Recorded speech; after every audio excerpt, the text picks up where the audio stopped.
prayer la kurevealeka khona ngisho i-character kaChrist it's in prayer la kubonakala khona ngisho amandla kaNkulunkulu. Umkhuleko uyigugu lamakholwa. Uma ke sifunda bazalwane iBhayibheli liyasilandisa ukuthi kwafika isikhathi inkosi uNebukadnezar la yayothumba khona iJerusalem. Lithi iBhayibheli wamemeza wathi ngitholeleni abafana abahle nababukekayo nabangenasici nabahlakaniphileyo. Lithi iBhayibheli babaqoka abafana. Uma silanda bazalwane kutholakala ukuthi laba abafana ababuthwa eindaweni ngokuhlukahlukana. Hayi ngoba kuzotholakala uShedraki noMeshaki noAbednego ngathi abantu ababuthwe ndawonye, kodwa abantu ababuthwa ngenxa yempilo babeyiphila eindaweni zabo ngokuhlukahlukana. Lithi iBhayibheli uma sebethunjiwe sebabekiwe kubekwa umyalo ukuthi ke wonke umuntu uthi uNebukadnezar wonke umuntu ngesikhathi esithile akakhothame phambi kwesithombe sabo. Oh haleluya. Sizama ukuveza amandla empilo yomkhuleko ngoba impilo yomkhuleko ayishintshiswa yiposition omikuyo.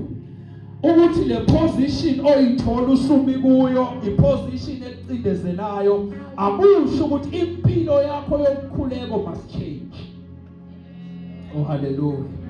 Sithola labafana basesimeni esinzima la babekelwe khona ngishimigomo ukuthi yiloyo naloyo ongeka khothame kulesi sithombe makabulawa. Kwala impilo, kwala lempilo yabo yokukholwa yangavuma. Lithi iBhayibheli uNebukadnezar uyabuza uthi ungamabomu na nikwenza ngenhloso yini lokhu ukuthi sengubekile umyalo ningawulandeli. Oh haleluya. Bathi abafana Nkosi uNebukadnezar thina angeke siyiphendulele kulolu daba ngoba akusudaba olungaphendulwa yithi, kodwa kunento esithembayo esisuka naye eJerusalema noma sesisezweni lokuthunjwa, kodwa kunento esithembile.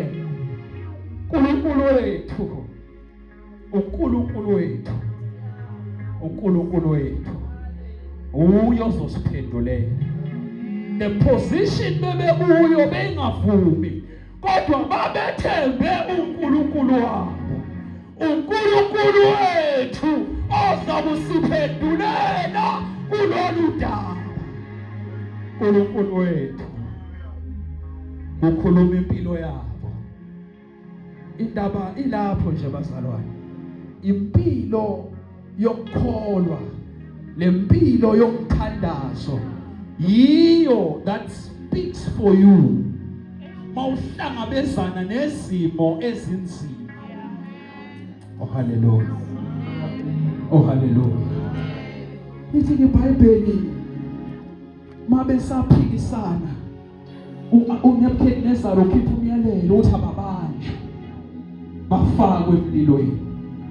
Abafana bebengento eyodwa, uNkulunkulu wethu, ngoba babemethemba uNkulunkulu wabo. Babeka ke kuba kubili bathi uNkulunkulu wethu unamandla obosophula uleli langabi lomlilo, ngoba benempilo abayiphilile eJerusalema, impilo yokuthembela kuNkulunkulu. Bathemba kuye baze bawazi namandla akhe. Bathemba kuNkulunkulu baze bawazi amandla kaNkulunkulu bathi lona mlilo awunawo amandla phezulu kaNkulunkulu wethu. Khona lapho babeka udaba lwesibili bathi noma angasasikhipanga kulo mlilo, noma angasophulanga kulo mlilo, kodwa nina niyosale nazi ukuthi kwaba khona abafana abamele iqiniso lokholwa kwase kwafika ngisho ekufeni. Bavumela intando kaNkulunkulu ngoba okholwayo uyazi ukuthi uNkulunkulu unentando. uNkulunkulu unentando yakhe engavinjwa nengaphikiswa. Nanoma uNkulunkulu unamandla onke kodwa kunentando yakho esingeke sayiphikisa. Okholwayo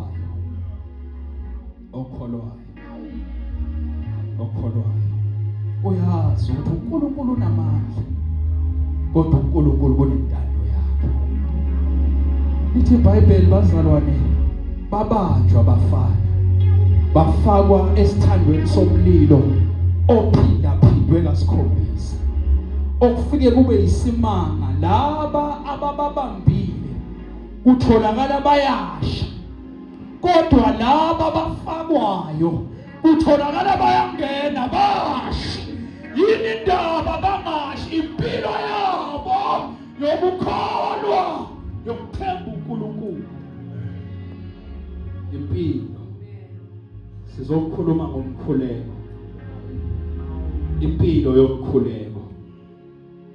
Unamandla ukukhuleko, unamandla ukukhuleko. Noma ngene emlilweni abamethembile uNkulunkulu abashi, abamthembayo abashi. uNkulunkulu uyawuyeka lo mlilo kuze kubonakala amandla akhe. Laba bafakwayo abashi, kodwa laba faka thina bayasha. Ngoba uNkulunkulu wethu unamandla,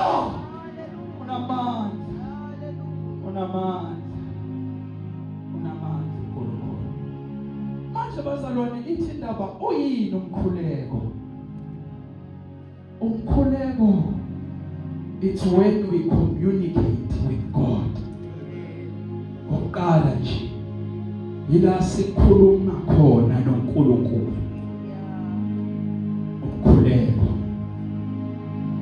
Umkhuleko ila kutholakala si-expressa khona amathoughts, imicabango yethu si-expressa kuNkulunkulu. Ila si-expressa khona ishimizwa yethu kuNkulunkulu. Oh haleluya. Ikakhulukazi ila sifuna khona i-guidance kaNkulunkulu. Konke lokho kwenzeka emkhulekweni. Kodwa into yokuqala bazalwane, ubudlelwano noNkulunkulu. The communication izalwa ubudlelwano esinabo noNkulunkulu. Kuba ubudlelwano obudala noma obuzala uthando esiba nalo noNkulunkulu. Yiyo-ke into esidrivayo to spend time with God in prayer. Hallelujah bazalwane. Yiyo into eyenza ukuthi sibe nomzuzu naye.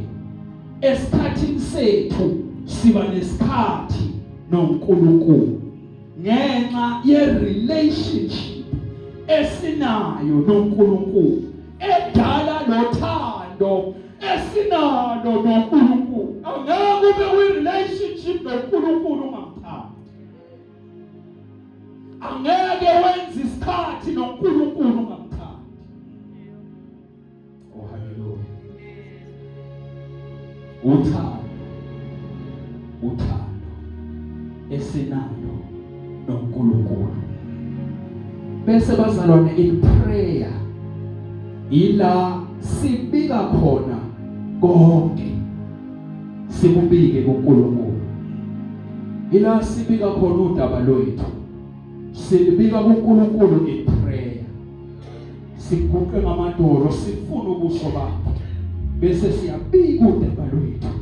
Uthi uJesu mayekhuluma nabafundi encwadini kaLuka chapter 11 uthi manikhuleka nothi Baba wethu osezulwini lokwazi ukuthi ungubaba yiyo into eyenza ukuthi sibile bonke kuye ngoba sinobudlelwane naye.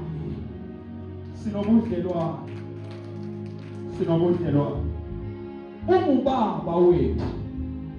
The relationship between a father nomntwana ungubaba wethu osezulwini. Uma sikhala kuye, uma sicela kuye, uma sibika kuye. Ungubaba wethu. Uma kunobudlelwane nobaba, ingakho uphume endlini uthi baba sengiyaphuma. Ngiyaphuma baba. Umoya emsebenzini uyangibikela uthi baba sengiyaphuma. Ngisaya kulomsebenzi owangipha wona. Uma ungena emotweni yakho baba nale moto ongipha yona ngoba ungubaba wethu. The relationship ekhuliswa umkhuleko. Hallelujah. Igugu lamakhono umkhuleko. Sinobaba osezulwini. Uyasinaka, uyasiphathalela. Uthi akavumi ngisho unyawo lwethu kuba lushelele. Usibiza ngenhlavu yeso lakhe. Akavumi ngathi. That's the relationship we have with God.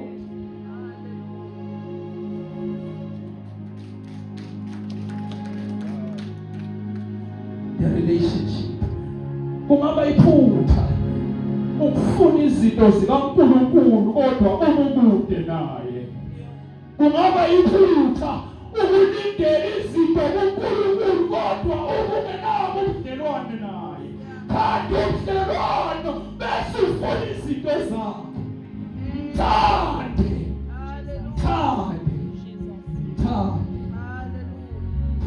Baba. Ungubaba wethu. In him we have a father.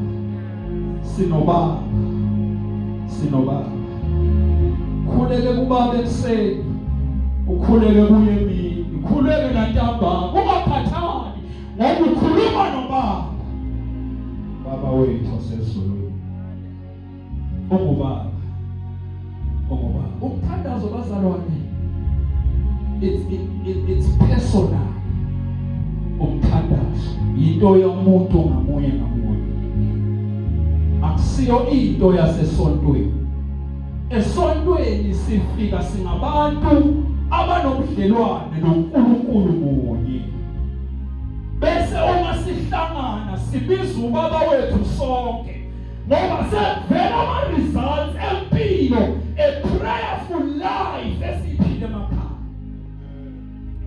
Oh hallelujah. Umkhuleko bazalwane. Umkhuleko unamandla. Umkhuleko uyigugu bazalwane. Yinto ongafuni ngisho ukuhlukana nayo. Yinto ongafuni ukuthi kulahlekele. Umkhuleko ke lo isikhathi noNkulunkulu. In prayer siyakhula. In prayer we find peace and comfort. In prayer simazi kangcono uNkulunkulu. In prayer, when we soak ourselves in prayer, kuyenzeka bazalwane ube semkhulekweni uphume kwampendulo ungayitholanga kodwa ngenxa yokuhlala noNkulunkulu uphume ugwela amandla, uphume umazi ukuthi yena ungubani. Bazalwane uphume une-authority, uphume ucommand izinto. In prayer ube nesikhathi naye. Lithi iBhayibheli uMoses wahlala naye, uNkulunkulu waze wasulela ubhoko lwakhe bunye, wasulela inkazimulo ngenxa yesikhathi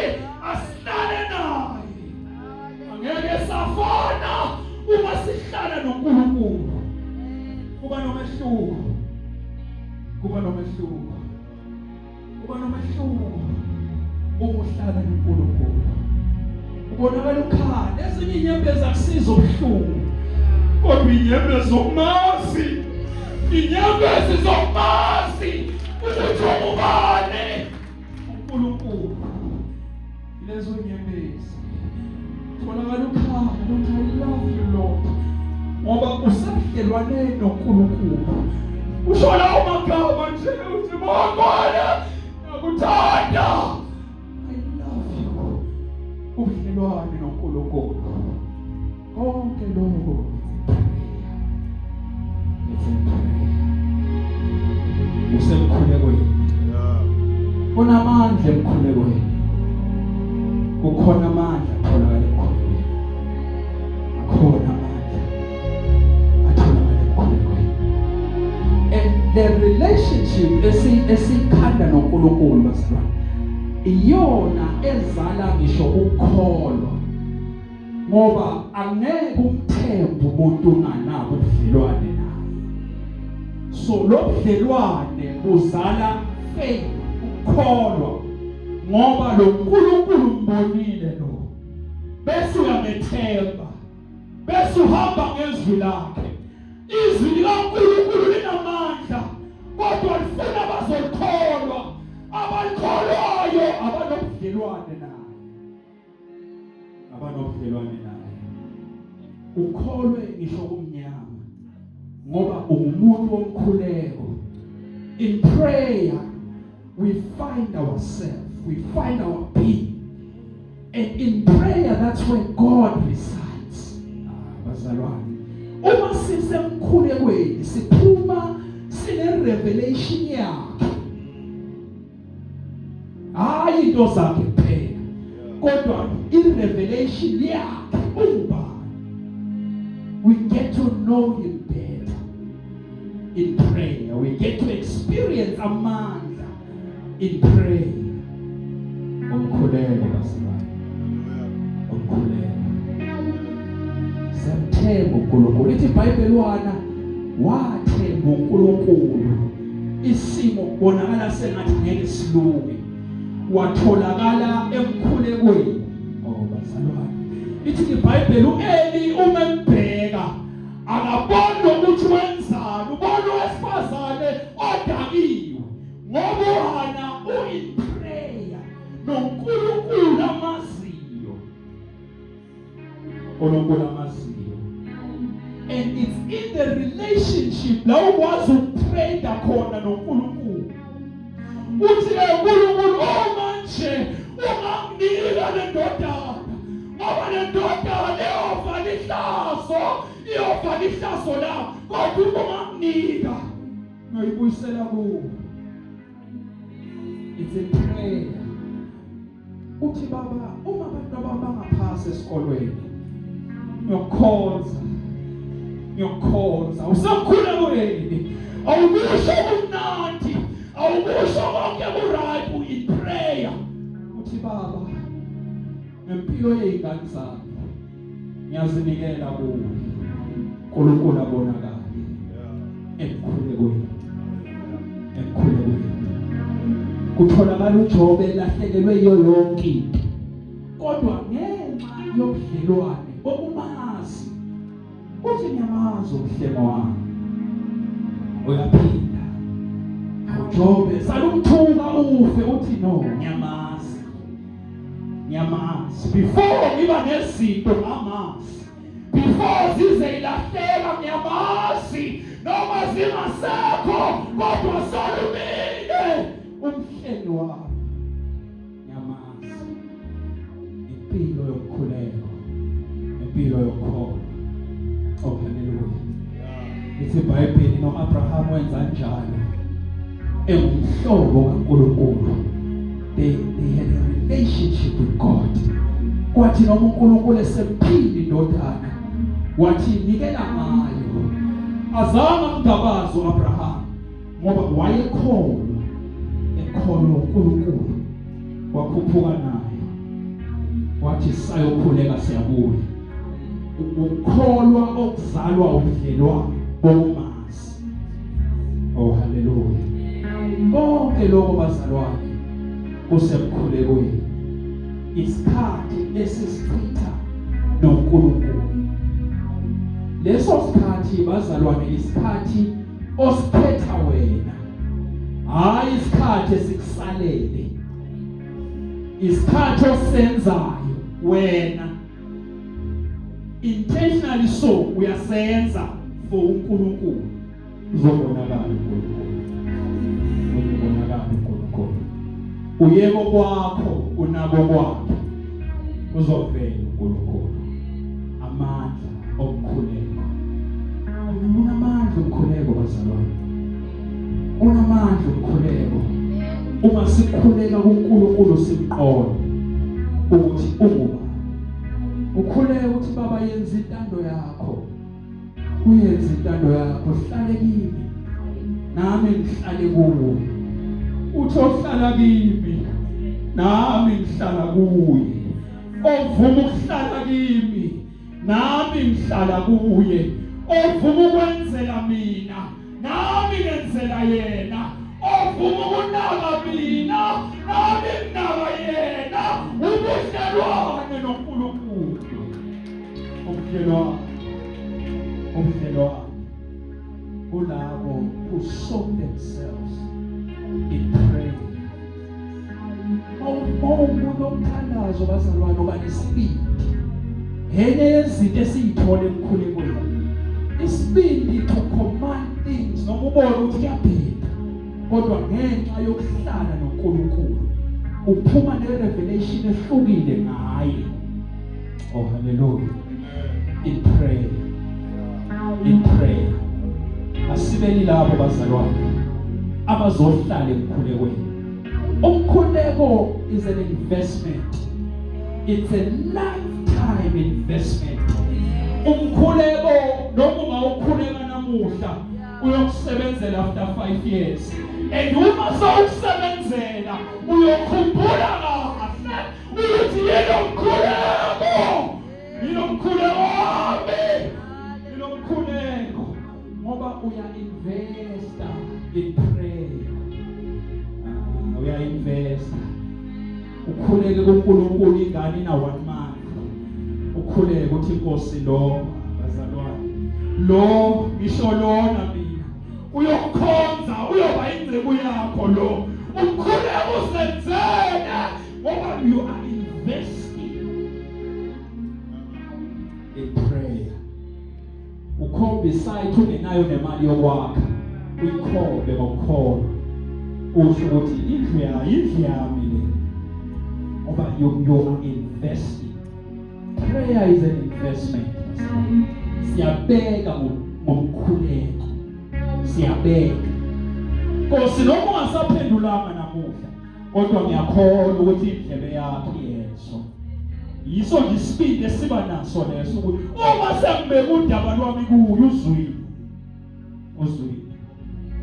Sukuma iba nesibindi ngoba ngiyazi ukuthi uzwile. Asibeli lapho bazalwane. Utholakala uDaniel ekhuleka imihla ngemihla. Lithi iBhayibheli njalo ngehora wayebhekisa amehlo akhe eJerusalem ekhuleka. Investa. Ngoba uDaniel akatholakali ekhuleka uma sekabhekane namabhubesi. Kodwa utholakala uhleli nawo amabhubesi. Ngoba prayer life is an investment. What you put in now will work for you tomorrow. It's an investment when you pray to God. uNkulunkulu akawadla amandla omuntu. Konke okwenzela wena kuyabuya. Konke okwenzela yena kuyabuya. Iloko bazalwane. Asiyinileleni emkhulekweni. Let's spend time with God. Siziphi isikhathi noNkulunkulu. Siyawabona amandla akhe. Uma sizosipha isikhathi in prayer. Iloko bazalwane uNkulunkulu amphathise kona. Amen likaJesu.